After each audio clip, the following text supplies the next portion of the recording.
Cost के बारे में हम लोगों ने सबसे पहले चालू किया था। आप मुझे बताओ, आपको ये नेचर क्लियर हो गया, what is variable, what is fix and what is semi variable? जल्दी बताओ, वेरिएबल कॉस्ट किसको बोलते हैं? जो कॉस्ट पर यूनिट सेम हो और in total according to volume vary करे। फिक्स कॉस्ट किसको बोलते हैं? जो पर यूनिट चेंज हो लेकिन इन टोटल सेम रहे, मतलब जो इन टोटल सेम रहती है और पर यूनिट वैरी करती है उसको हम बोलते हैं फिक्स कॉस्ट। जो पर यूनिट सेम रहती है इन टोटल वैरी करती है उसको हम बोलते हैं वेरिएबल कॉस्ट। अब मैंने बताया था इन दोनों को फाइंड आउट करने के लिए तो बहुत सिंपल तरीका है। जब भी कहीं शिफ्ट मारना है, मतलब एक यूनिट से किसी और यूनिट पे शिफ्ट करने का, सिंपल है, वेरिएबल कॉस्ट को पर यूनिट ला के शिफ्ट करो और फिक्स कॉस्ट को इन टोटल ले जाके फिक्स करो, शिफ्ट करो। उसके मैंने क्वेश्चंस आपको कल 2 करवा भी दिए थे। और तीसरा एग्जाम्पल जो मैंने करवाया था that was regarding semi variable. मैंने यहाँ पे आपको एक इंटरेस्टिंग चीज बताई थी कि सेमी वेरिएबल एक ऐसी कॉस्ट है जो न वेरिएबल भी नहीं है और फिक्स भी नहीं है, दोनों का नेचर रखती है cost, and that's why this cost is combination of both cost, variable and fix cost. तो वेरिएबल और फिक्स कॉस्ट का कॉम्बिनेशन है, क्योंकि ना ये पूरी तरह से वेरिएबल है ना ये पूरी तरह से फिक्स है। सेम वेरिएबल पहचानने का तरीका बहुत इजी है, जो कॉस्ट पर यूनिट भी चेंज हो और जो कॉस्ट इन टोटल भी चेंज हो वो क्या हो जाती है? Semi variable. और अगर कोई कॉस्ट सेमी वेरिएबल है तो आपको फिर यहाँ पे संधि विच्छेद करना पड़ेगा। संधि विच्छेद करना पड़ेगा मतलब इनको, जोड़े को क्या करना पड़ेगा? तोड़ना पड़ेगा। तो जोड़े को तोड़ने के लिए आई हैव टोल्ड यू कि क्या फॉर्मूला हम लोगों को यूज करने का है। That formula is very simple. Variable cost per unit कैसे निकाले? तो फॉर्मूला था change in cost upon change units. याद है सब लोगों को? Change in cost upon change in unit से हम लोग इजीली वेरिएबल पोर्शन निकाल सकते हैं। एक बार वेरिएबल आ गया तो ऑफ कोर्स हम टोटल में से वेरिएबल वाला पोर्शन हटा देंगे तो अपने आप हमारा कौन सा पोर्शन बच जाएगा? Fix portion. तो एक काम करते हैं ना, एक एग्जांपल मैं देता हूं जहां पे आप मुझे कैलकुलेट करके बताओगे कल जो हमने पढ़ाया आपको समझ में आया कि नहीं आया। पहले याद करो, ये देखा देखा दिखाया लग रहा है ना? ऐसा तो नहीं लग रहा है कि पहली बार दिखा रहा हूं आपको मैं? यस। तो एक काम करते हैं, लिखो एग्जाम्पल नेक्स्ट। कितने एग्जाम्पल? तीसरा एग्जाम्पल हो गया ना हमारा, इस पर्टिकुलर 4 हो गया है, अब 4th आएगा ना। Example number 4, example 4।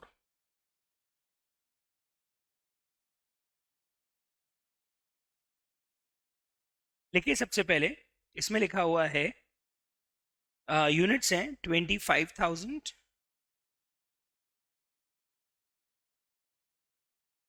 यूनिट्स है 42,500 एंड नेक्स्ट है 60,000।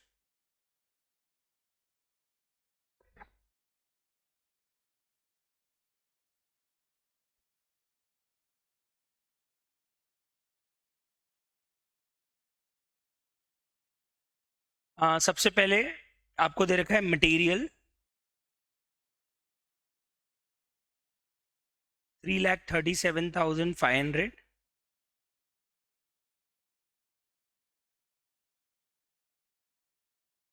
$5,73,750।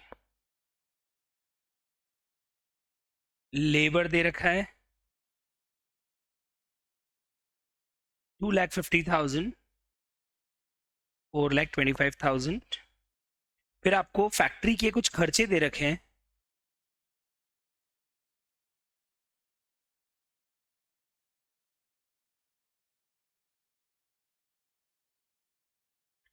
6,62,500।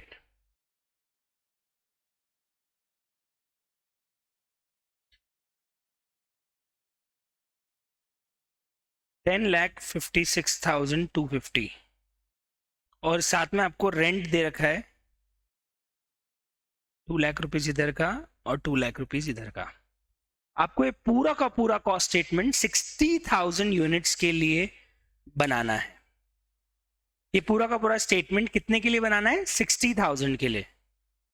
मैंने 25 और 42,500 के लिए दे दी है सारी cost. Now you have to find out that what should be the cost for 60,000। Now you have to apply all the rules. कौन सा वेरिएबल होगा, कौन सा फिक्स्ड होगा? रूल पता है ना, जो कॉस्ट पर यूनिट सेम हो वेरिएबल, जो इन टोटल सेम हो फिक्स्ड, और जो दोनों में बदल जाए वो सेमी वेरिएबल। इस कॉन्सेप्ट को लगा के पहले तो ये डिसाइड कर लो which one is variable and which one is fixed, फिर अपन उसको फिर बांट सकते हैं। पर पहले ये फाइंड आउट करना जरूरी है इसमें से कौन सी कॉस्ट वेरिएबल है, कौन सी कॉस्ट फिक्स्ड है, वो फाइंड आउट करना पहले जरूरी है। क्या कोशिश की आप लोगों ने? फाइंड आउट किया है? पहले तो नहीं, पूरा नहीं, सिर्फ ये तो फाइंड आउट कर लिया कौन सा वेरिएबल है कौन सा फिक्स्ड है। मुझे बता पाओगे फर्स्ट वाला क्या है? सेकंड वाला, थर्ड वाला सेमी वेरिएबल, एंड फोर्थ वाला। अब चलो उसके हिसाब से आप लोग इसमें कैलकुलेशन करके देखो, क्योंकि दोनों पहली जो कॉस्ट दोनों दिख रही है ना वो पर यूनिट सेम है दोनों जगह पे। 25,000 के लिए भी वही पर यूनिट आ रहा है और 42,500 के लिए वही पर यूनिट आ रहा है, तो पहला और दूसरा तो क्लियर दिख रहा है वेरिएबल होगा। फैक्ट्री एक्सपेंसेस में दोनों जगह चेंज हो रहा है, टोटल में भी चेंज हो रहा है, पर यूनिट भी चेंज हो रहा है, मतलब वो सेमी वेरिएबल होगा। और लास्ट वाला जो रेंट दे रखा है वो दोनों जगह ऑफकोर्स सेम है, तो फिक्स दिख रहा है, वो फिक्स्ड होगा। तो अब आपको फाइंड आउट करना है 60,000 के लिए कॉस्ट कौन कौन सी और कितनी कितनी होने वाली है, फाइंड आउट करके बताइए। चलो मैं आपको एक बार बताया था इसमें करना क्या है। ऑनलाइन वाले बच्चों का भी ऑलमोस्ट सबका आंसर आ गया है, और यहाँ पे भी कुछ 10-20% बच्चे हैं जिनको थोड़ी थोड़ी दिक्कत आ रही है। एक बार मैं और समझा देता हूँ, और इस बार आप ढंग से समझना, क्योंकि उसके अगले क्वेश्चन में आप ही करके दोगे। और प्लीज सिली मिस्टेक्स अवॉइड करना, ऐसी गलतियां मत करो कि मेरे को लगे कि ये क्या कर दिया आप लोगों ने, तो ऐसी मिस्टेक्स आपको नहीं करनी है। Now listen very carefully. First वाला बहुत इजी है, why it is variable, because it is per unit same. So how much it is per unit आप कैलकुलेट करके निकाल सकते हो, कितना आ रहा है 13.5 रुपए का। तो हम यहाँ पे 60,000 इंटू 13.50 कर देंगे, तो पहले पहले हमारा पहला वाला वेरिएबल कॉस्ट आ गया, कितना आया 8,10,000। आई थिंक ये सब लोगों का आ गया। सेकेंड वाले का भी पर यूनिट सेम आ रहा है, 10 रुपए आ रहा है आई थिंक, तो 60,000 इंटू 10 कितना हो गया, यहाँ भी प्रॉब्लम नहीं है। आई थिंक लास्ट वाला भी प्रॉब्लम नहीं है, क्योंकि वो तो 2 लाख का। अपन एक काम करते हैं, इसके लिए वर्किंग नोट बना लेते हैं। मेनली वर्किंग अपने को किसके लिए करनी है, थर्ड वाली कॉस्ट के लिए, दैट इज फैक्ट्री एक्सपेंसेस। उसके अलावा तो बाकी सब चीजों की वर्किंग हो गई कि नहीं हो गई, इजी है। बाकी को जिसको पर यूनिट सेम है उसको एज इट इज रख दो, जिसका टोटल सेम है उसको एज इट इज रख दो। जहाँ पे दोनों चेंज हो रहे हैं वहां पे वर्किंग कर लो। अब यहाँ पे हम वर्किंग में क्या लिखेंगे, सबसे पहले हम करने क्या वाले हैं, हमारा जो फैक्ट्री एक्सपेंसेस है ना, उसमें हमको करना पड़ेगा सेग्रीगेशन। संधि विच्छेद बोलता हूँ ना मैं हिंदी में, उसको हम एक्चुअली बोलते हैं segregation of semi variable cost. I will divide my variable and fix cost separately, and that's why we are saying segregation of semi variable cost. Now of course for this I need to apply the simple formula, and that is variable cost per unit क्या होता है। और बताओ formula क्या होता है, सबसे पहले बताओ। ये फॉर्मूला मैंने कल बताया था, जब भी आपको वेरिएबल कॉस्ट पर यूनिट निकालना है तो क्या फॉर्मूला यूज करना है, change in cost upon change in unit. सबसे पहले देखो बेटा कितना चेंज इन कॉस्ट है, सबसे पहले देखो कितना चेंज इन कॉस्ट है, आपको तो इसको फोकस करना है। और देख के बताओ how much is change in cost, 3,93,750। और आपको डिवाइड करना है इसको किससे, चेंज इन यूनिट से। इसको देख के बताओ how much is change in units, मैं चेंज इन यूनिट्स से 70,000, 17,000। अरे तो पूरा बोला 17,000, 17,000 फिर मैं लिख दिया 500। अरे मजे ले रहे हो मेरी, है ना, सही बात है। अब बताओ कितना आ रहा है variable cost per unit, 22.50, 22.50। This is my variable cost. Easy, change देखना है बस, कितना चेंज हुआ है हमारी कॉस्ट में और कितना चेंज हुआ है हमारी यूनिट्स में। यहाँ से मेरा वेरिएबल कॉस्ट निकल के आ गया 22.5। अब मेरी बात सब लोग ध्यान से सुनना, वेरिएबल कॉस्ट निकलने के बाद क्या करना है ये ज्यादा इंपॉर्टेंट है। आपको ये देखना है कि मेरी टोटल फैक्ट्री एक्सपेंसेस कितने भी थे, किसी भी एक यूनिट के लिए उठा लो आप। जैसे मैं यहाँ पे टोटल फैक्ट्री एक्सपेंसेस उठा लेता हूँ, कितनी यूनिट्स के लिए, 25,000 के लिए। आप चाहो तो उसको सेकंड वाले कॉलम से भी कर सकते हो, एक ही आंसर आएगा। कितना है मेरा टोटल फैक्ट्री एक्सपेंसेस 25,000 पे, एक बार देखो क्वेश्चन के अंदर 6 लाख, ये क्लियर है, यस। इसमें से मुझे वेरिएबल पर यूनिट पता चल गया, तो अगर मैं ओवरऑल वेरिएबल कॉस्ट निकालने जाऊं इसमें कितनी शामिल होगी, तो ऑफ कोर्स ये कितनी यूनिट के लिए हमारी टोटल कॉस्ट ली हमने 25,000 इंटू 22.50 कर दूं, तो tell me how much is my variable cost. तो अपने आप अगर मैंने टोटल में से वेरिएबल अलग कर दिया तो जो बच जाएगा वो क्या बच जाएगा, कितना आ गया फिक्स कॉस्ट, 1,00,000 रुपए का। पहले बताओ समझ में आया कि नहीं आया। अब अगर फिक्स कॉस्ट 1,00,000 रुपीज आ गई है और वेरिएबल कॉस्ट, तो इस डेटा को अपन रख सकते हैं हमारे नए यूनिट के लिए। तो अब अगर अपने को निकालना है फैक्ट्री एक्सपेंसेस कितनी कॉस्ट के लिए निकाल, अपनी को कितनी यूनिट के लिए निकालना है, तो कैसे निकलेगा सुनना। फैक्ट्री एक्सपेंसेस निकालना है 60,000 यूनिट्स के लिए, तो ये निकलेगा सबसे पहले 60,000 इंटू 22.50, ये आ जाएगा वेरिएबल वाला पोर्शन। इसमें प्लस कर देंगे कौन सा पोर्शन, फिक्स वाला एज इट इज 1 लाख। मैंने आपको बार बार एक लाइन बोली है, वेरिएबल कॉस्ट को हमेशा पर यूनिट निकाल के शिफ्ट करो और फिक्स कॉस्ट को हमेशा टोटल में शिफ्ट करो, क्योंकि इन दो लेवल पे कॉस्ट चेंज नहीं होती है। तो अब मुझे बता दो, how much is my total cost? 14,50,000। This is the factory expenses. ये है सेमी वेरिएबल कॉस्ट का कैलकुलेशन। एक बार फिर शांति से समझ लो, कोई जल्दबाजी नहीं है, पर ये बहुत इंपॉर्टेंट है कि आपको समझ में आना चाहिए और आप छोटी छोटी एरर्स मत कीजिएगा। जीरो एरर्स और प्लस माइनस करने की एरर्स तो बिल्कुल मत कीजिएगा, क्योंकि ऐसा लगेगा पूरी करी कराई मेहनत में पानी फिर गया। तो प्लीज आराम से, शांति से, कंसंट्रेशन से सॉल्व कीजिए और ऐसी सिली मिस्टेक्स को आगे के लिए अवॉइड कीजिए। अब बताओ, किसी को और वापस एक बार एक्सप्लेनेशन चाहिए इसका कि समझ में आ गया है? आ गया है? चलो अब एक काम करते हैं, सेमी वेरिएबल के टुकड़े करना समझ में आ गया, कैसे अप्लाई करना है उसको और कैसे टुकड़े करना है। अब मैं आपको एक ऐसा क्वेश्चन दे रहा हूं जो एग्जाम में आया हुआ है। सर कैसी बात कर रहे हो, 4 दिन नहीं हुए क्लास चालू की और आप एग्जाम क्वेश्चन दे रहे हो? मैंने आपको पहले दिन एक चीज बोली थी, हम पास्ट एग्जाम को अलग नहीं मानते हैं। मेरे लिए सिलेबस कंप्लीट कराना मतलब मॉड्यूल, पास्ट एग्जाम और नोट्स पूरे मुझे करवाना है, ये मेरे लिए सिलेबस होता है। ऐसा नहीं मैंने सिर्फ नोट्स करा दिया और बोला पास्ट एग्जाम कर लेना, क्योंकि वो कोई करता नहीं है। टाइम ही नहीं मिलता है, क्योंकि हम नोट्स ही करने बैठ जाते हैं और पास्ट एग्जाम तक हम पहुंच ही नहीं पाते हैं। तो मैं क्लास में ही सब करवाता हूँ। इवन जीएसटी हो उसमें भी सारे पास्ट एग्जाम क्वेश्चन डिस्कस करता हूँ और कॉस्ट में भी सारे पास्ट एग्जाम क्वेश्चन करवाता हूँ। तो मैं आपको पहले पास्ट एग्जाम क्वेश्चन पे लेके चल रहा हूँ, जो आप अभी सॉल्व कर सकते हैं using this concept of semi variable. और पास्ट एग्जाम क्वेश्चन मैं आपको दिखा देता हूँ कौन से एग्जाम का है, कौन से अटेम्प्ट का है, और उसको हम डाउनलोड करके सॉल्व करना चालू करते हैं।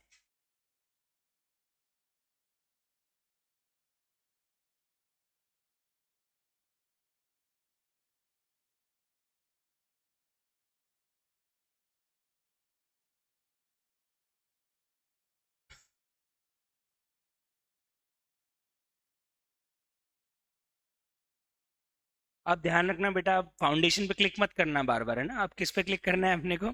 इंटरमीडिएट। आदत है ना फाउंडेशन वाली, है ना? तब वो आदत नहीं रहनी चाहिए। तो इंटरमीडिएट पे जाके हम लोग कॉस्ट एंड मैनेजमेंट के पेपर में जाएंगे। And I can tell you, ये एग्जाम में आया था मई 19 के अंदर, मई 2019 का। क्वेश्चन 1 C या D था। अभी अपन डाउनलोड करके देख लेते हैं। और ये वेबसाइट पे जाते ही आपको पेपर डाउनलोड हो जाएगा। आई थिंक ये बात आपको पता होगी, क्योंकि आपने फाउंडेशन में भी ऐसे ही सारे पास एग्जाम अगर किए होंगे तो ऐसे ही डाउनलोड किए होंगे आप लोगों ने। तो ये डाउनलोड हो जाए पेपर। डाउनलोड हो गया है। यस। देखना, पेपर मई 19 का पेपर है ना? और इस पेपर का क्वेश्चन 1 नवंबर 19 है, सॉरी, नवंबर 19 का क्वेश्चन 1D है, मई 19 नहीं है, नवंबर 19 का है।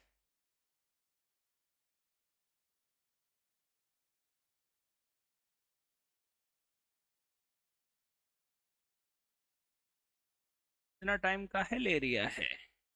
भूल गया। नवंबर 19, 6/11/2019 को पेपर हुआ था। नवंबर 19 का पेपर है। इस पेपर में ये रहा क्वेश्चन 1D, दिस क्वेश्चन। अब मैं एक काम करता हूं, इसका स्क्रीनशॉट लेके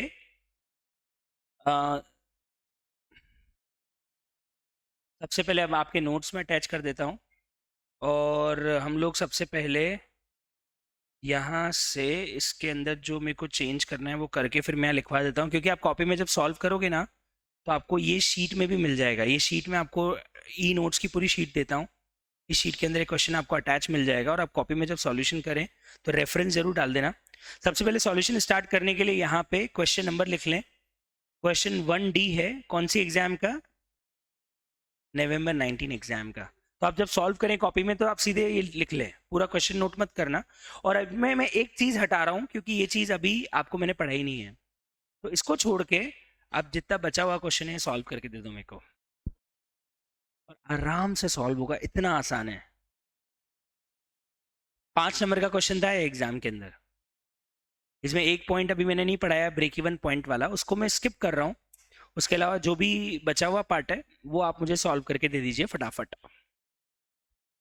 ऑनलाइन वाले बच्चे आप भी क्या करो, पेपर्स डाउनलोड करके रख लो, ऑनलाइन हो ऑफलाइन हो। मैं आपको सबको रेकमेंड करूंगा कि एक बार बैठो और सारे पास्ट एग्जाम पेपर्स कॉस्ट के डाउनलोड कर लेना, ताकि आपको अगर मैं बोलूँ अच्छा ये क्वेश्चन खोलना है और आपको अगर लग रहा है स्क्रीन पे इतना अच्छे से मजा नहीं आ रहा है, तो फोन में फटाफट पेपर खोला और उसको सीधे कर लिया। तो आप एक दिन बैठ के सारे पेपर डाउनलोड करके एक फोल्डर में डाल देना, सारे अटेम्प्ट वाइज। तो आपको सीधे मैं बोलूँ और एक पेपर खोल के आप सीधे होमवर्क या कुछ भी सॉल्व कर सकते हो। तो हो जाएगी चालू, और फटाफट मेरे को इसका आंसर निकाल के बताइए।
इजी है, थोड़ा सा कॉमन सेंस लगाओगे और हो जाएगा क्वेश्चन, कहीं से कहीं तक तकलीफ नहीं आएगी इस क्वेश्चन के अंदर।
क्या हुआ, आंसर आया क्या?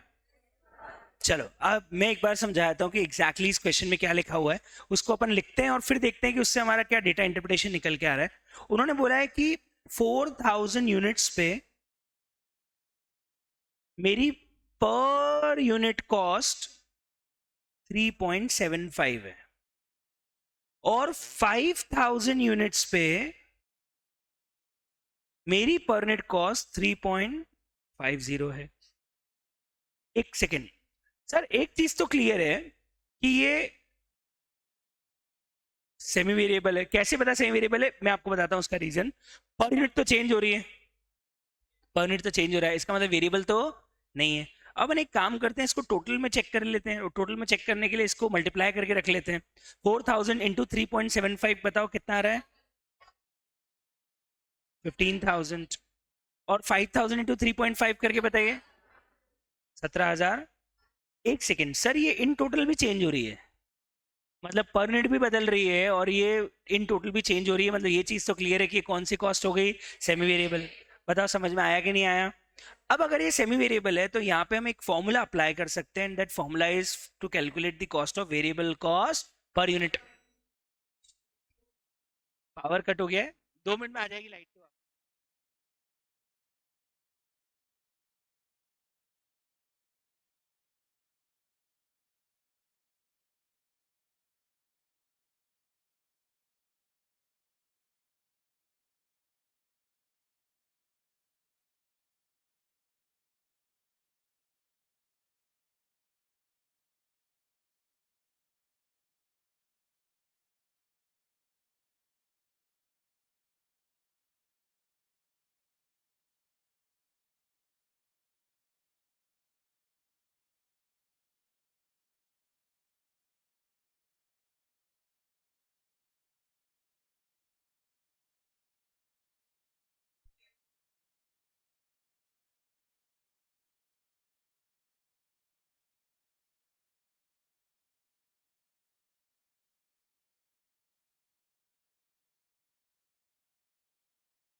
2 मिनट दीजिएगा, वो वापस इंटरनेट कनेक्ट करना पड़ेगा।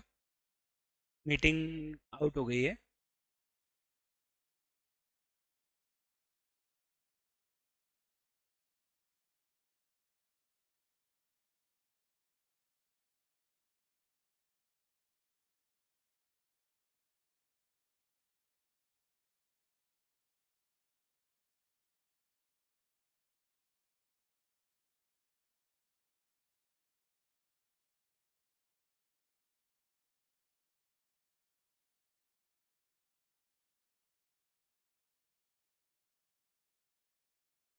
हेलो गाइस, ऑनलाइन आवाज़ आ रही है क्या? सब लोगों को जल्दी बता दीजिए प्लीज़, ऑनलाइन जितने भी बच्चे हैं, क्या आपको आवाज़ आ रही है? यस। ओके, तो मीटिंग आउट हो गई थी और वापस मैं बता देता हूँ क्वेश्चन का एक्सप्लेनेशन, क्योंकि इंटरनेट चला गया था। यस। सो स्क्रीन पे पहले आप देख लीजिएगा कि हमने कहाँ तक डिस्कशन कर लिया है। मैंने आपको बता दिया है कि अगर मैं टोटल और पर यूनिट चेक करूं तो दोनों जगह मेरी कॉस्ट फ्लक्चुएट हो रही है, मतलब दोनों जगह कॉस्ट मेरी सेम नहीं है। इसका मतलब ये कॉस्ट ना वेरिएबल नेचर की ना फिक्स नेचर की है, ये कॉस्ट सेमी वेरिएबल नेचर की है। और वही फॉर्मूला अप्लाई करके अपने को वेरिएबल और फिक्स कॉस्ट सब कैलकुलेट करना है। तो यहाँ पे मैं कैलकुलेट कर लेता हूँ सबसे पहले, how much is my variable cost. Tell me कैसे निकलेगा, डिफरेंस निकालेंगे। How much is difference in cost? 2000। And how much is difference unit? तो what is variable cost per unit? पहले तो ये समझ में आ गया, मेरी वेरिएबल कॉस्ट पर यूनिट है 2.5। किसी को दिक्कत नहीं। अब यहां से हम फिक्स कॉस्ट भी कैलकुलेट कर सकते हैं, और फिक्स कॉस्ट निकालने के लिए सिंपल है, टोटल में से किसको माइनस करना है? वेरिएबल को। अब टोटल कहाँ दिया है सर? किसी भी एक का ले लो, जैसे पहले वाले का टोटल ले ले तो कितना है? 15,000। और वेरिएबल निकाले तो 4,000 quantity into 2.50। Tell me how much is my 15,000 minus 10,000, how much is my fix cost? बस मुझसे उन्होंने यही तो पूछा था कि आपको 5,000 की फिक्स कॉस्ट और 10,000 की मतलब 2.5 की वेरिएबल कॉस्ट निकाल के देनी है, और हमारा क्वेश्चन खत्म। इतना ही करना था अपने को, दैट्स इट। इसके अलावा इस क्वेश्चन में कुछ भी करने की जरूरत नहीं थी। वो पीवी रेशियो और ब्रेक इवन पॉइंट वाला जो क्वेश्चन है वो अभी नहीं समझ में आएगा, वो समझ में आएगा आपको बाद में, जब हम एक चैप्टर पढ़ेंगे, मार्जिनल कॉस्टिंग। बहुत ही अच्छा चैप्टर है, लेकिन तब समझ में आएगा। अभी इतना समझ लो कि कैसे कैलकुलेट करना है वेरिएबल कॉस्ट और कैसे कैलकुलेट करना है फिक्स कॉस्ट। मेरे को बताओ, यहां तक समझ में आया है सब लोगों को? तो ये एक सोचो पास्ट एग्जाम क्वेश्चन है, आपने नवंबर 19 का अटेम्प्ट दिया होता तो ये 5 नंबर पूरे आपके होते, वो भी क्वेश्चन नंबर 1 के अंदर, जो कि कंपलसरी क्वेश्चन होता है। तो पता है, लोग जबरदस्ती डराएंगे आपको कि कॉस्ट का पेपर डिफिकल्ट है, इंटर बहुत डिफिकल्ट है। मैं खुद डराता हूँ। क्यों डराता हूँ? सिर्फ आपको डिसिप्लिन में और सिंसियर रखने के लिए, ताकि तुम लोग थोड़ा लाइन पे बने रहो। ठीक है, अब तुम उस स्टेज पे आ गए ना जहाँ पे पेरेंट्स आप थोड़ा कंट्रोल करना कम कर देंगे आप लोगों को। उनको लगेगा बच्ची बड़ी हो गई है, बच्चा बड़ा हो गया है, क्योंकि उसने सीए फाउंडेशन क्लियर कर लिया है ना। तो उनको लगेगा कि नहीं यार, बच्चा समझदार हो गया है यार, अब उसको ज्यादा टोकने की जरूरत नहीं है। तो आपको टोका टोकी कर देंगे घर वाले कम, रोकना टोकना कंट्रोल हो जाएगा कम, और वो कम होते ही आप हो गए आजाद परिंदे, है ना। अब आपको देखना है कि आपको कितना उड़ना है, और ऐसा नहीं हो जाएगा अपन इतना ज्यादा उड़ जाएं कि हम सीए इंटर तो कहाँ, सीए फाइनल तो कहाँ, पता नहीं सीए के ऊपर पहुंच जाएं। तो इसीलिए आपको थोड़ा पकड़ के भी रखना पड़ेगा, हमको बांध के रखना पड़ेगा कि उड़ो लेकिन एक रेंज के अंदर उड़ो, ताकि आप लोग अपने एग्जाम पे भी बराबर फोकस कर पाओ। तो हम लोग बार बार आपको ये चीज पोक करेंगे कि नहीं बेटा, एक्चुअली इंटर टफ है, पर पेपर का लेवल आप देख के बोलोगे कि नहीं बहुत टफ नहीं है। गलतियां क्या होती है? गलतियां होती है हमारा मेंटल उस टाइम पे थोड़ा बिगड़ जाता है। हम जब एग्जाम दे रहे होते हैं ना, तो हमारी मेंटल सिचुएशन थोड़ी सी बहुत ज्यादा प्रेशर में होते हैं, थोड़ा सा डिप्रेस्ड भी होते हैं, क्योंकि इतने महीनों से कंटिन्यूसली पढ़ रहे होते हैं। थोड़ा सा एक डिप्रेशन भी दिमाग में रहता है।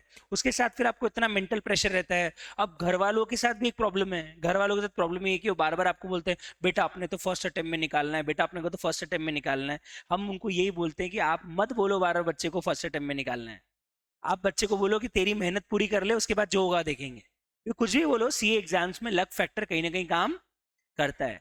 और आपके पेरेंट्स को ये बात समझनी बहुत जरूरी है कि आपकी मेहनत से आप पास हो जाओगे वो एक फंडा है, लेकिन आप पास हो ही जाओगे वो जरूरी नहीं है। तो ऐसा नहीं है कि उसके कारण आप डिप्रेस हो जाए। आपके पेरेंट्स को समझाना है बात, अभी समझाना है बात। अगर आप ये रिकॉर्ड कर सकते हो ऑनलाइन वाले बच्चे, तो ये रिकॉर्ड करके बच्चों को, पेरेंट्स को दिखाना कि आपका एक्सपेक्टेशन ये नहीं होना चाहिए कि बच्चा एक अटेम्प्ट में पास हो जाए, बच्चा फर्स्ट अटेम्प्ट में पास हो जाए, उसके तो 97% आए इसमें, इसके तो ये आए वो आए। मेरे को इतना गुस्सा आता है ना अंदर से जब कोई मेरे पहचान वाले या कोई मेरे अंकल्स और ये सब लोग बोलते हैं कि मेरे बेटे के 98 आए, या उसको बेटे को बताते हैं देख उसके 98 आए। मेरे को अंदर से इतना आग लग जाती है अंदर। मेरे को ऐसा लगता है कि this is wrong. You can't expect कि मार्क्स से आप किसी को जज नहीं कर सकते, पहली बात। दूसरी बात, पेरेंट्स का एक बहुत बड़ा प्रॉब्लम है जो आप पेरेंट्स को मत बताना, ये वाली बात पेरेंट्स को मत बताना, मैं आप तक बता रहा हूँ। पेरेंट्स जो नहीं कर पाए ना, वो सब आपके साथ करवाना चाहते हैं। उनको लगता है now you are their achievement. उनको लगता है कि आप उनको सोसाइटी में रिप्रेजेंट करते हो। अगर आप बहुत अच्छा स्कोर करोगे तो उनको लगेगा मेरा नाम हो रहा है। मैं गर्व से बोल सकता हूँ, देखो सबकी अपनी अपनी इंडिपेंडेंट लाइफ है। आपने, मैं बहुत शूटली बोल रहा हूँ पर ये फैक्ट बोल रहा हूँ, आपने उनके अचीवमेंट का ठेका नहीं ले रखा है, आपने अपने अचीवमेंट का ठेका ले रखा है। आपको वो करना है जो आप चाहते हो, पहली बात। दूसरा, आप वो नहीं करोगे जो वो नहीं कर पाए, ये ध्यान रख लेना। क्योंकि जिस दिन आपने ये सोच लेना कि वो नहीं कर पाए वो मैं करूंगा, तो आप पेरेंट्स के लिए जी रहे हो, फिर आपके लिए नहीं जी रहे हो। और आपको ये चीज फोकस करनी पड़ेगी कि आपकी एक इंडिपेंडेंट लाइफ है। आप पेरेंट्स को कितना भी दे दो, अल्टीमेटली उनको फिर भी लगेगा कि नहीं, कुछ ना कुछ तो कम है। आज भी मेरे माँ बाप मेरे को नालायक ही बोलते हैं, है ना, और वो कितना भी हो जाओ उसके बाद भी बोलेंगे ही बोलेंगे। तो इसलिए आपको अपनी इंडिपेंडेंट, ये बात पेरेंट्स तक नहीं जानी चाहिए, बात सिर्फ अपने बीच में होनी चाहिए। आपको अपनी इंडिपेंडेंट लाइफ को और अपनी चॉइसेस को इस बात पे कंट्रोल नहीं करने देना है कि पेरेंट्स क्या चाहते हैं। आपकी दिल से आवाज आनी चाहिए कि मुझे ये करना है। क्योंकि आप पेरेंट्स के नाम पे करने लगोगे ना, मेरे को तो करने का मन नहीं लेकिन मेरे मॉम डैड चाहते हैं इसलिए मैं कर रही हूँ या कर रहा हूँ, तो मैं आपको बता दूं, प्लीज आज उस चीज को दिमाग से हटा दो। आप वो करो जो आप चाहते हो, आप वो मत करो जो आपके पेरेंट्स चाहते हैं। पेरेंट्स हमेशा यही कोशिश करेंगे कि आप उनके सपने पूरे करो, क्योंकि वो नहीं कर पाए।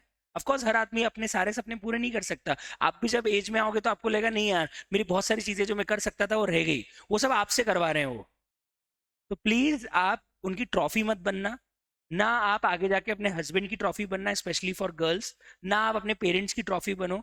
आपको जो करना है ना वो दिल से करो, क्योंकि यही टाइम है करने का। आज से 10 साल बाद, 15 साल बदलेगा यार, साला मैंने अपने जीवन के लिए क्या किया, मैं दूसरों के लिए करता रह गया। तो उसको बैलेंस करना बहुत जरूरी है। मैं नहीं बोल रहा पेरेंट्स की बात ही मत सुनो, पेरेंट्स की बात सुनो, लेकिन आपको अल्टीमेटली ये डिसाइड करना पड़ेगा कि आप किसके लिए कर रहे हो।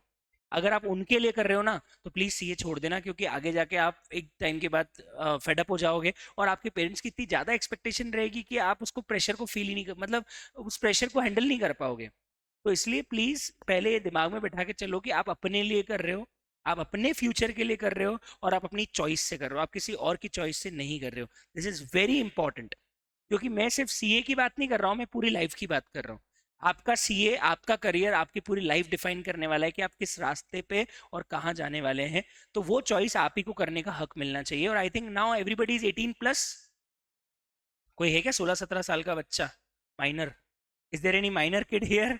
17, 17.5, 17.5, बहुत बढ़िया। तो ध्यान रखना रे, लड़का माइनर है, कुछ कर मत देना, इलीगल एक्टिविटी मानी जाएगी, बता रहा हूं मैं तुम लोगों को, ठीक है ना? चलिए बहुत बढ़िया।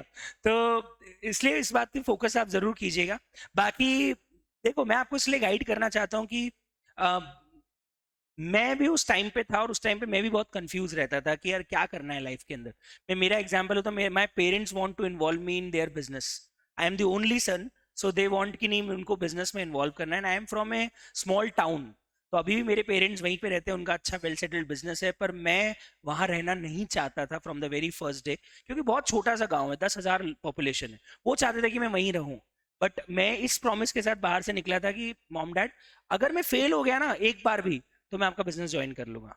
मैंने उनको ये कमिटमेंट दिया था। और वो हर बार रिजल्ट में ही पूछते थे कि क्या हुआ, मतलब पास हो गया, ठीक है, और हर बार वो बोलते अरे यार ठीक है। वो चाहते थे कि मैं बिजनेस ज्वाइन करूं। तो अल्टीमेटली दे डोंट वांट, वो चाहते थे पढ़ूं, लेकिन वो नहीं चाहते थे कि मैं उनको छोड़ के कहीं और रहूं। पर मैंने अपनी लाइफ को, अपने करियर को चूज किया।